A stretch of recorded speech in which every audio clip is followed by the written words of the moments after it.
As a society, we recognize that children, those under 18 years old, cannot and do not function as adults.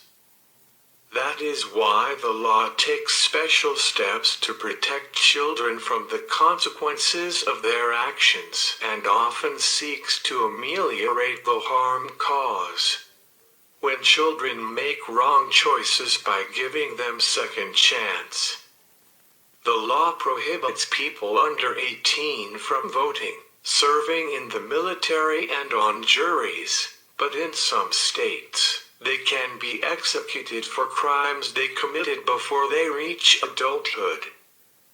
The United States Supreme Court prohibits execution for crimes committed at the age of 15 or younger.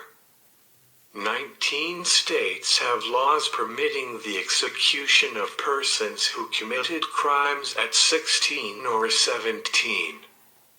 Since 1973, 226 juvenile death sentences have been imposed.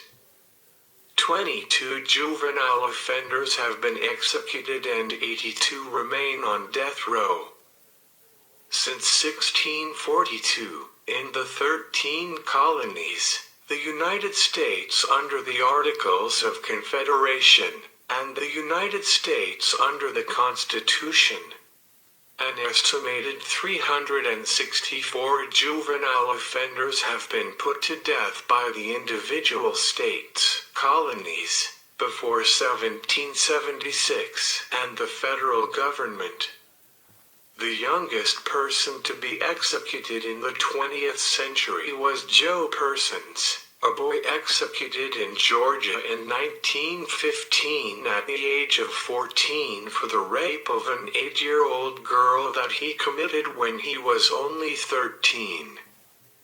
The second youngest person to be executed was George Stinney, electrocuted in South Carolina at the age of 14 on June 16, 1944, after the bodies of two children, ages 7 and 11, were found close to his home. George Stinney maintained his innocence throughout his trial and subsequent execution. The verdict of this case was overturned posthumously. The third youngest person to be executed in the 20th century was Fortune Ferguson in 1927 for rape in Florida.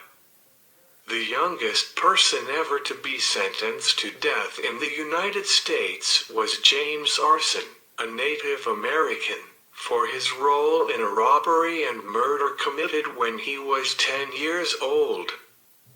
He was, however, 23 years old when he was actually executed on June 18, 1885.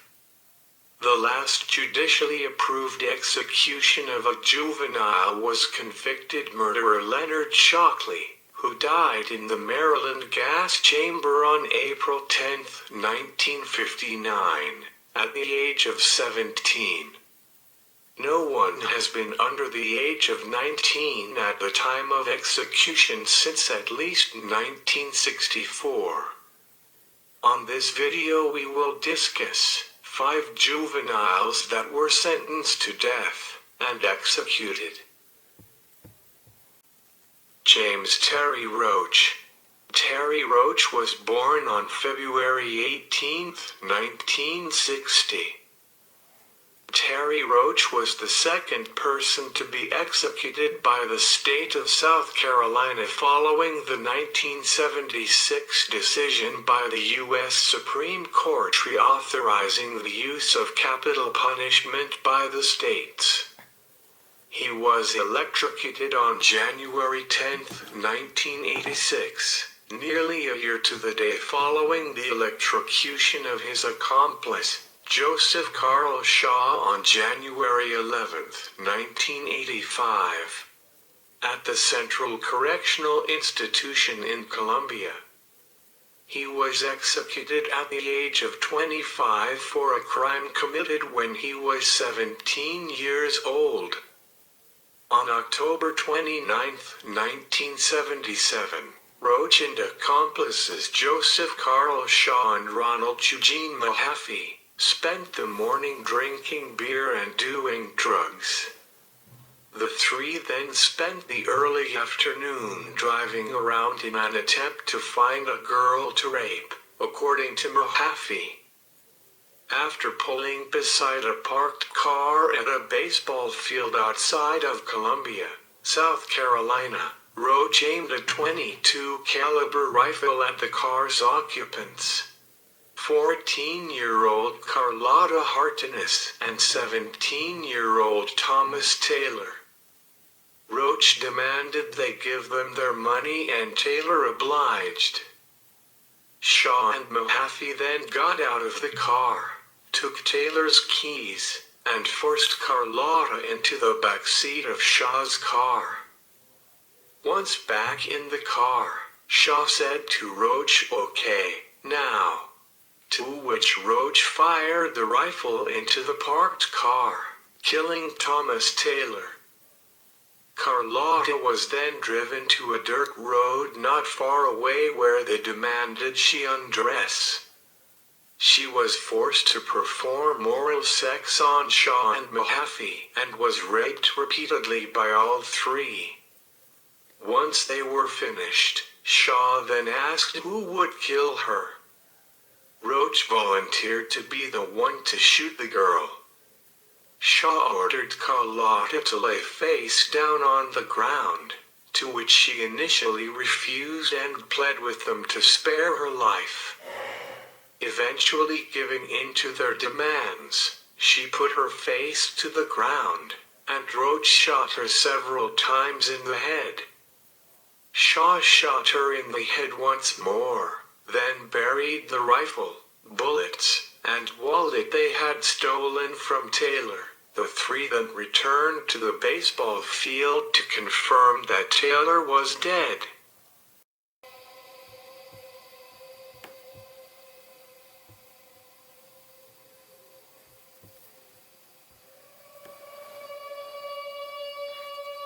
J. Kelly Pinkerton. Pinkerton was executed by the state of Texas on May 15, 1986. He was 24 years old when he was executed, for a crime he committed when he was 17. For the rape and murder of two women. On October 26, 1979, Pinkerton entered the Amarillo home of David and Sarah Lawrence between the hours of 9:30 and 11:30 p.m. where he murdered, mutilated, and raped Sarah with a large Bowie knife found in the master bedroom. While he did so, her children were asleep in another room. Fresh footsteps outside the residence led police 2 blocks away to the home of a known and experienced burglar, J. Pinkerton, who was just 17 years old. Although he was wearing tennis shoes with similar tread patterns. The forensic skills of the Amarillo Police Department at that time were not at a level that could conclusively match them together, and Pinkerton was released for lack of evidence. A bloody palm print at the Lawrence home was also not immediately identified as belonging to Pinkerton. 6 months later, on April 9, 1980, Pinkerton broke into an Amarillo furniture store and raped and stabbed to death 25-year-old former beauty queen, Sherry Welch. The brutality and knife wounds of the Welch and Lawrence murders were similar, with each victim being stabbed approximately 30 times. Because of his unverified connection to the Lawrence murder, police had a good idea who was responsible for murdering Welch. But it would take them a few more months to match the bloody palm print found at the Lawrence home to Pinkerton.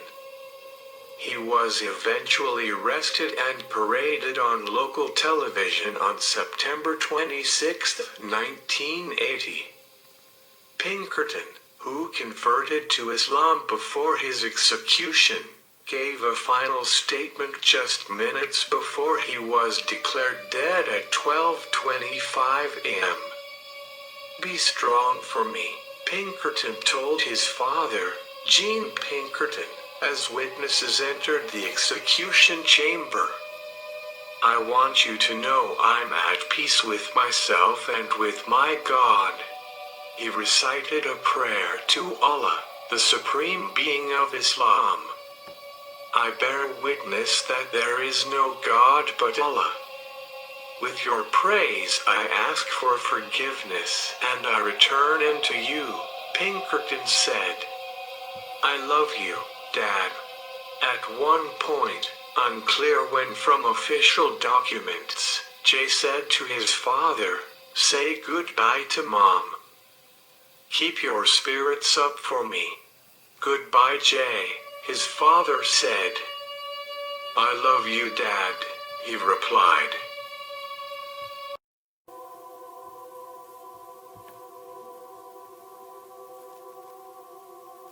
Sean Richard Sellers. Sellers was born on May 18, 1969.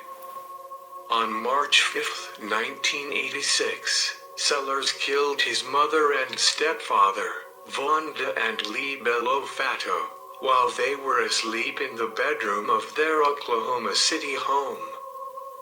Wearing only underwear to limit blood spatter on himself, he first shot his stepfather. The shot awoke his mother, whom he shot in the face. Sellers tried to disguise his guilt by arranging the crime scene to look as if an intruder had committed the killings. Sellers also later confessed to the 1985 killing of Robert Paul Bauer, a 32-year-old Circle K convenience store clerk who had refused to sell him beer. Sellers was executed by lethal injection on February 4, 1999 at the Oklahoma State Penitentiary in McAlester, Oklahoma at 12:17 a.m., 5 minutes after the lethal drugs were injected. For his last meal, he had Chinese food, egg rolls, sweet and sour shrimp, and batter-fried shrimp. He began his final statement by addressing his step-siblings. "All the people that are hating me right now and are here waiting to see me die, when you wake up in the morning, you're not going to feel any different. You're going to hate me just as much tomorrow as tonight. When you wake up and nothing has changed inside, reach out to God and He will be there for you. Reach out to God and He will heal you. Let Him touch your hearts. Don't hate all your lives. I love you all." In the final minutes before injection, Sellers sang modern Christian music, then said loudly, "Here I come, Father. I'm coming home." He then turned to the warden. "Let's do it, Guri. Let's get it on." Sellers finally sang his last words, "Set my spirit free that I might praise thee. Set my spirit free that I might worship thee." Sellers' step-siblings objected to the substance of his final remarks, that instead of apologizing or mentioning their mother, he only addressed the fact that we would still feel the same. "It is very presumptuous that he would know how we would still feel," said his stepsister. Sellers was 16 years old when he committed the crimes and was executed when he was 29 years old.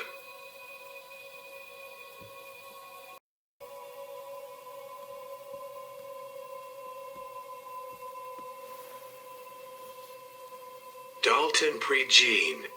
Prejean was born on December 10, 1959. He was tried for the murder of Louisiana State Police Trooper Donald Cleveland. He was 30 years old at the time.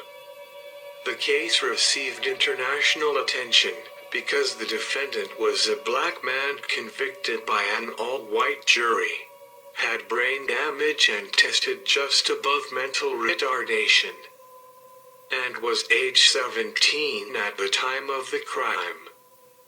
Prejean's son, Dalton Prejean Jr., born while his dad was awaiting execution, was himself convicted of the 2001 death of a 14-month-old baby.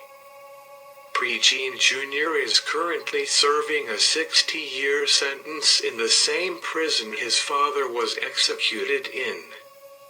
At about 5 o'clock in the morning of July 2, 1977, Prejean, his brother Joseph, Michael George, and Michael Broussard left Rogers nightclub in Lafayette Parish.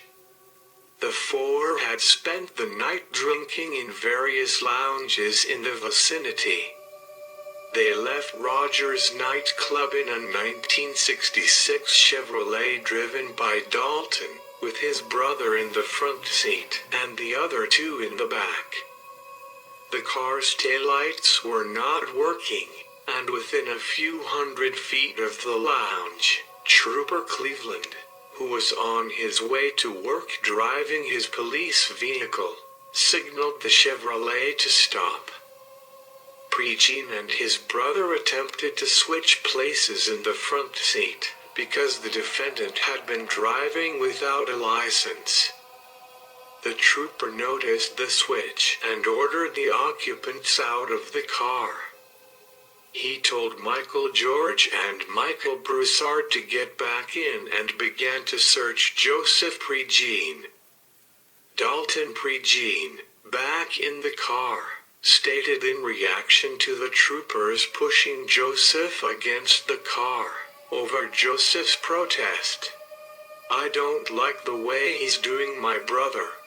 Dalton then took a .38 caliber revolver from under the car seat, got out of the car and approached the officer with the gun hidden against his leg.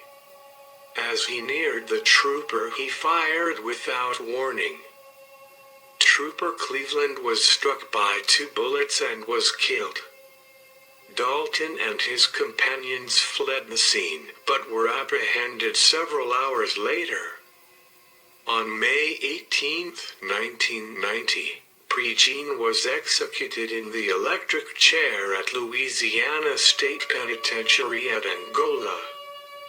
His final statement was, "Nothing is going to be accomplished. I have peace with myself. I'd like to thank all of those who supported me all these years. I'd also like to thank my loved ones for being strong. My son will be a better person for not letting something like this bring down his life. Keep strong, keep pushing, keep praying." They said it wasn't for the revenge, but it's hard for me to see, to understand. I hope they're happy. So I forfeit my life. I give my love to all. God bless.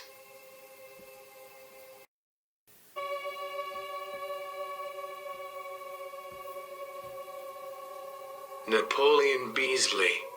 Beasley was born on August 5, 1976. He was executed by lethal injection by the state of Texas for the murder of 63-year-old businessman John Ludwig in 1994. Beasley shot Ludwig in the head twice in his garage on April 19, 1994 to steal his Mercedes-Benz. Beasley also shot at Ludwig's wife, but he missed and she survived the assault by playing dead. Beasley carried out the crime with two accomplices, Cedric and Donald Coleman, who later testified against him. Both were sentenced to 80 years in prison. The case of Beasley, the eldest son of Ireland and Rena Beasley of Grapeland, Texas, is notable because Napoleon was just under 18 years of age, 17 years, 8 months old, to be exact, at the time of the offense, and because his victim was the father of a United States federal judge, J. Michael Luttig.